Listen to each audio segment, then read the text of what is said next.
The lights of the grand stage glimmered like stars, but for 13-year-old Miguel Santos from Cebu, Philippines, it felt more like standing beneath a sky of fire. His small hands trembled as he clutched the microphone, the cord twisted like a snake around his wrist.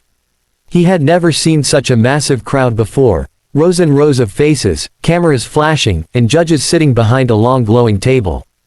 His shoes were worn, his shirt too big, but his eyes carried a quiet determination that outshined everything else. Backstage, just before his name was called, a producer had asked him, "Why did you choose to sing Hotel California?" Miguel had smiled shyly. "It's the song my papa used to sing when we still had lights in the house." The audience had chuckled when he said that, perhaps thinking it was a joke.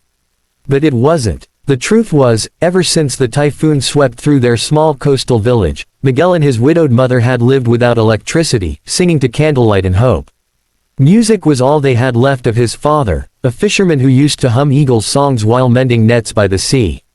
As the soft guitar intro began, Miguel closed his eyes. For a moment, the noise faded away. He wasn't on a stage anymore. He was home, barefoot on the sand, listening to the waves crash and his father's voice blending with the ocean breeze. When he opened his mouth, the first line floated out, trembling but pure. "Greater than, on a dark desert highway." The audience grew silent. His voice wasn't powerful like a trained singer's, it was fragile, almost broken, but it carried something deeper, soul. Every note felt like a story. Every pause, a prayer. The judges leaned forward. One of them, a woman with tears already forming in her eyes, whispered, "He's not just singing. He's remembering." As Miguel reached the chorus, something changed. His fear melted away. He began to smile through the pain, hitting each word with unexpected confidence. The crowd was captivated, not by perfection, but by honesty. When the final verse arrived, "Greater than, you can check out any time you like, but you can never leave." His voice cracked. He didn't try to hide it. Instead, he let the tears fall. The audience saw a boy not performing for fame, but singing to heal. When the music faded, the silence in the room was deafening. No one clapped. Not yet. The judges sat frozen, their eyes red, their hearts heavy. Then, one by one, people began to rise. A standing ovation erupted, waves of applause crashing like thunder.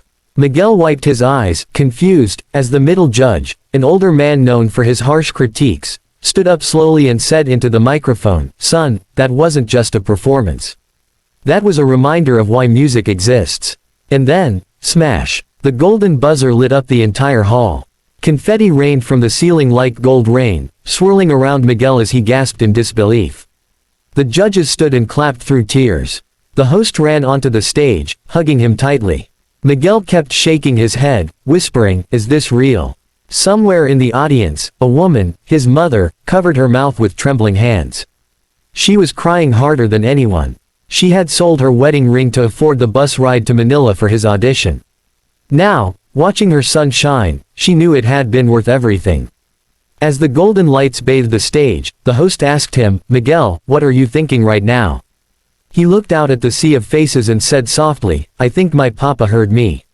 The crowd erupted once more, chanting his name. Miguel smiled through his tears, holding the microphone close to his chest as if it were his father's hand. That night, clips of his performance flooded social media. "Poor Filipino boy sings, Hotel California, judges cry." Read the headlines. Within hours, millions watched. His voice, recorded through a trembling mic, reached people across oceans and borders. Some said it reminded them of their own lost loved ones. Others said it made them believe in dreams again. Weeks later, as Miguel prepared for the finals, he received an unexpected visitor, a music producer from Los Angeles. "Your performance changed lives," the man said. "We want to help you record your own album." But Miguel didn't jump with excitement. He looked down thoughtfully and said, "Can I record it for free schools in the province too? So kids like me can have music even if they don't have money." The producer smiled, taken aback by his kindness. "Of course, Miguel. Of course." Months passed. Miguel became a symbol of hope in the Philippines, a reminder that talent can bloom even in hardship, that light can rise from the darkest nights. His first song wasn't about fame or money, it was about home, about family, about believing that love never dies. And on the anniversary of his father's passing, Miguel returned to his village. He brought with him solar-powered lights for every house and stood by the sea, guitar in hand. As the sun set, he sang Hotel California once more, this time not in sadness but gratitude. His mother joined him, smiling through her tears. The whole village sang along, their voices echoing into the golden horizon. Somewhere, perhaps in the rhythm of the waves or the whisper of the wind, his father's voice sang too. And that's when Miguel finally realized, he wasn't the poor boy anymore. He was the light his father had left behind.